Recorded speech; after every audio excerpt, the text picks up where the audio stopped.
is at the start of all food production. At the very beginning of the food supply chain are seed companies whose work is to breed, produce, and distribute seeds of agricultural, horticultural, and ornamental plant species. Many of the Sustainable Development Goals are linked to agriculture. This year, the UN Secretary General Anto Guterres will convene a food systems summit as part of the Decade of Action to achieve the SDGs by 2030. In this first episode of Stories from the Ground, we will hear how in different parts of the world, like the Americas, Asia and the Pacific, and Europe, plant breeders are creating innovations that help feed the world and help protect and restore the earth.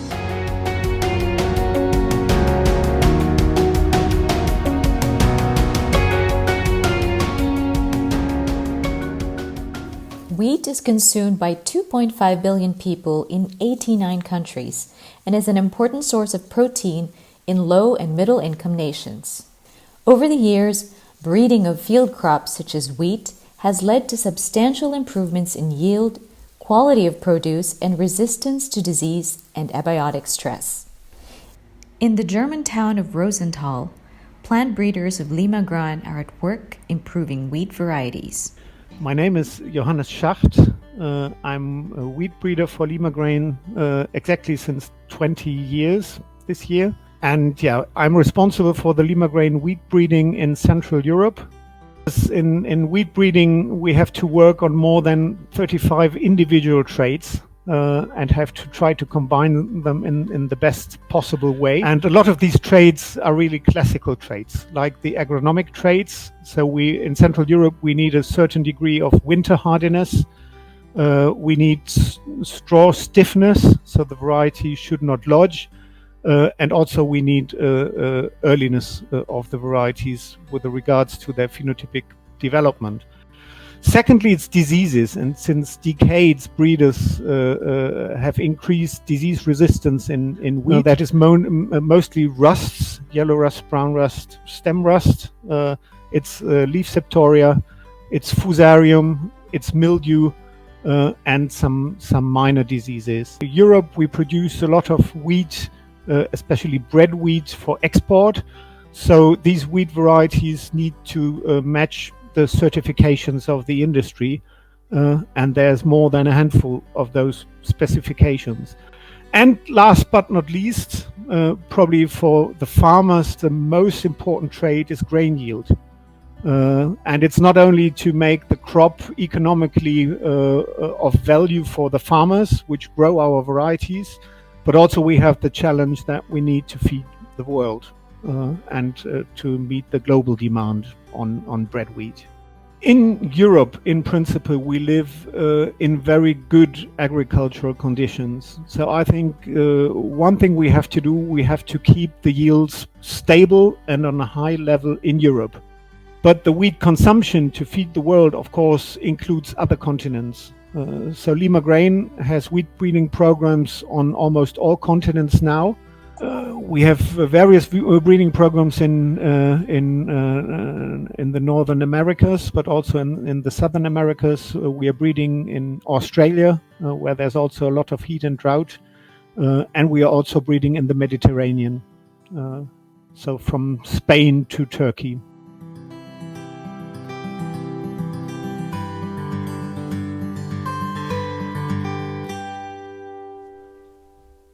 In addition to wheat, rice is one of the biggest staples in the world today, feeding 3.5 billion people every year. But today, water and land are becoming more and more precious, limited resources, making rice farming more difficult. Thankfully, plant breeders from seed companies like Corteva AgriScience are racing to reinvent the way farmers grow rice.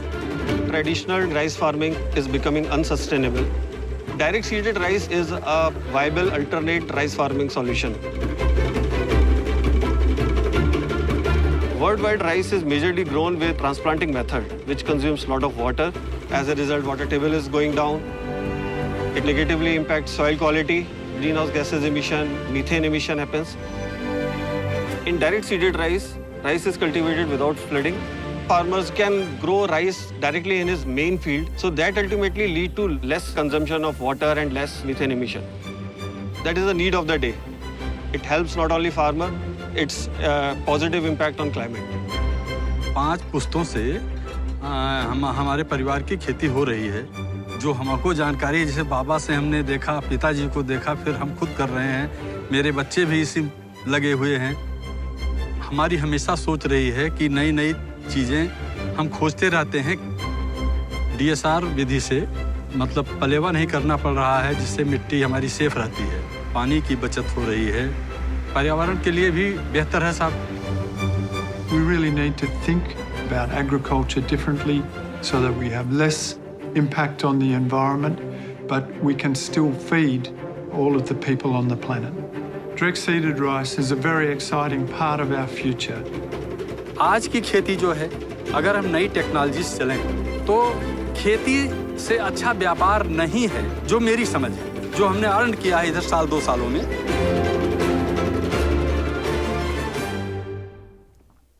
But it's not just major crops like wheat and rice that benefit from plant breeding. In the peanut-producing province of Cordoba in central Argentina, a 30-year-old company is developing peanut varieties with a high oleic acid content and resistance to drought. Over 70% of all peanuts exported by Argentina is a variety developed by this family-owned breeding company.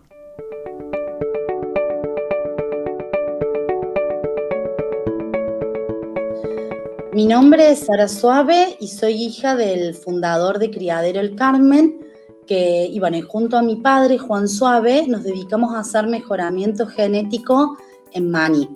Mi padre comenzó con esta actividad a finales de los años 80, cuando comenzó a realizar sus primeros cruzamientos entre diferentes maníes, y realmente a partir de ese momento él se apasionó con la actividad de mejoramiento genético. En la actualidad, Criadero El Carmen está inserto en todos los eslabones de la cadena productiva del maní. No solo creamos las variedades, sino que también realizamos las multiplicaciones de la semilla hasta obtener categoría Foundation, que es la que estamos ofreciendo al mercado y es la que vendemos.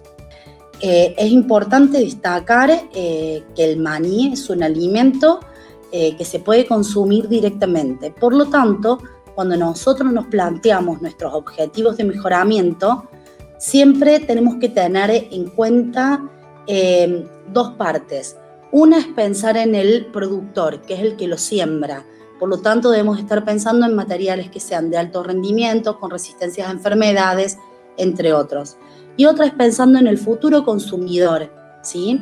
Entonces, cuando pensamos en el futuro consumidor, debemos agregarle a esto que sean de alto contenido de ácido oleico, que sean materiales que tengan alta calidad, que tenga buen sabor, que tenga buen aspecto y por sobre todo que sea un alimento saludable.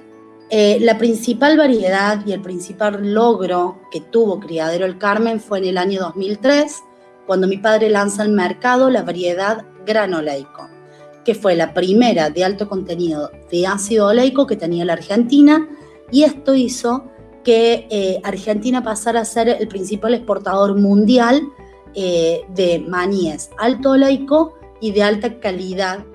Y hoy en día hay muchas fundaciones, todos los días nos llegan por todas las redes sociales mucha información que todo el mundo está observándolas, y estas fundaciones realizan ayudas humanitarias y proveen en aquellos países en donde hay altos niveles de desnutrición una ración diaria de productos que están hechos a base de maní.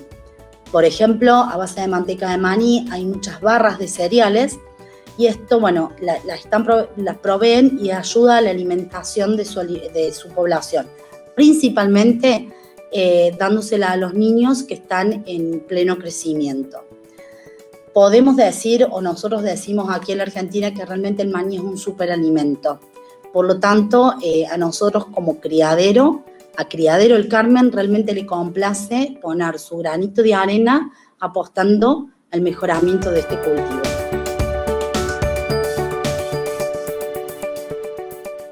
On the other side of the world, crops like bambara groundnut and different types of indigenous legumes and vegetables play an important role in improving local nutrition and have a real potential to take millions of people out of hunger and malnourishment.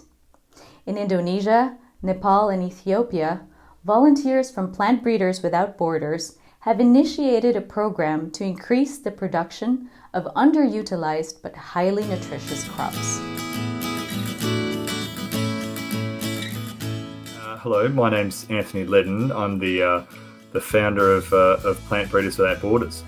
So Plant Breeders Without Borders is an NGO, and what we do is we get plant breeders to volunteer their time to go and work in developing countries, training smallholder farmers how to breed and develop their own varieties and crops of underutilized crops. So they're crops that are not commonly used or not the mainstream type crops, but ones that are in the background that are very important to those smallholder farmers in the regions that they're in, but they have very little research and breeding work done on them. So this is an opportunity to help develop varieties in crops that may be only land races or very underdeveloped crops that are not being able to be used by farmers to get the highest yields with the land that they're using there at the moment. Initially, the first project we had was in Ethiopia, where we looked at forages for their livestock production systems over there. So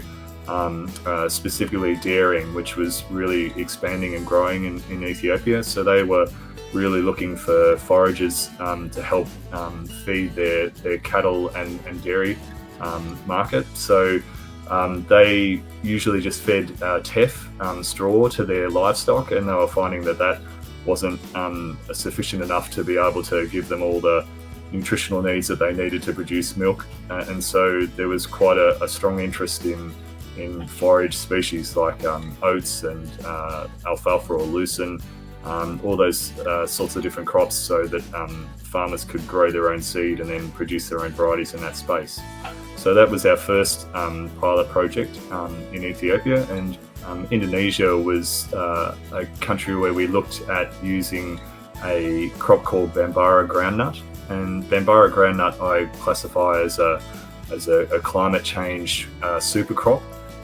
It's a legume, and the great benefits of legumes are that they're a very sustainable crop to grow for smallholder farmers because they fix their own nitrogen. So that nitrogen can be then used for other crops.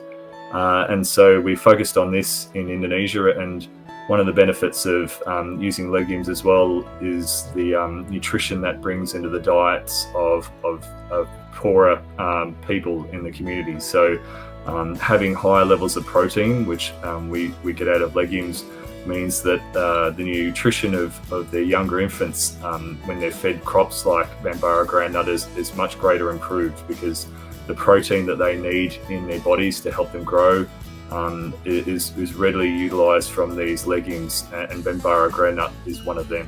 And the third project that we've done so far was in Nepal, where we focused on the underutilised crops, buckwheat and millets.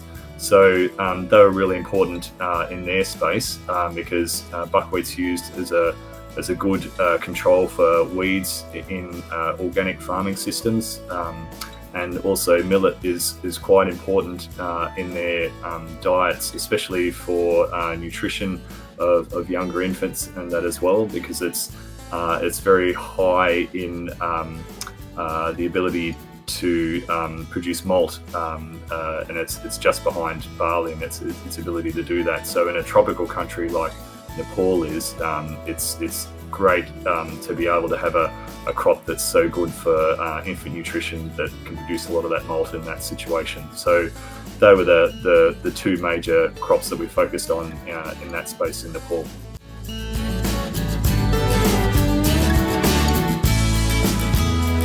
All over the world, seed companies working with local communities are taking action to end hunger and malnutrition by not only improving major crops that nourish a big part of the global population, like wheat and rice, but also by increasing the availability of underutilized but highly nutritional crops like peanuts and indigenous legumes and vegetables.